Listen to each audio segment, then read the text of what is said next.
এখন প্রায় 9:30 বেজে গেল। সালারা এখনো চাবি নিয়ে আসছে না।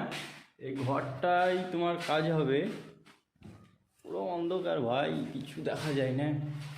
তার আগে তখন আমি প্রায় 8টার দিকে এসেছি, এসে সব পরিষ্কার করলাম। কিছু দেখাই যাচ্ছে না, আমার মোবাইলটা খুব ভালো তো। তারপরে এই ওয়ালটা করেছি।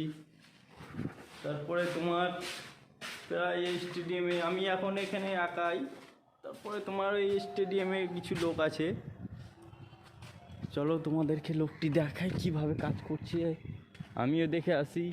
কিন্তু এই বেচারিটা একাই একাই কী করছে এখানে, বলে লাত মেরে বসে আছে। চলো, এটা হচ্ছে গেট। ঢুকে গেলাম মাঠের ভিতরে। কাকাটা কি করে, কাকা বীজ দিচ্ছে, যাই দিচ্ছে দিচ্ছে ভাই। ওই দেখো আমাদের ইয়ানা প্যানা সব বসে আছে। একটা ইয়ানা প্যানা কাজ করে, একটা বসে আছে। এই যে একজন কাজ করছে, একজন বসে আছে। অনেক বড় মাঠ ভাই, ফুটবল স্টেডিয়াম। এখানে ফুটবল খেলা। এখানে প্রায় 4জন কাজ করে, আর আমি একাই ওখানে বোকাচোদার মতন অফিসে কাজ করছি।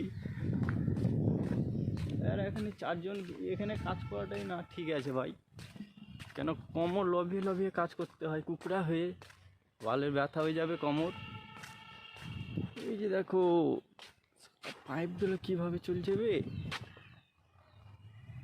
অটোমেটিক জল ঘুরে যাচ্ছে ভাই ম্যাথিংয়ের দ্বারাই। তো যা হোক, এখান থেকে শেষ করলাম ভিডিওটা।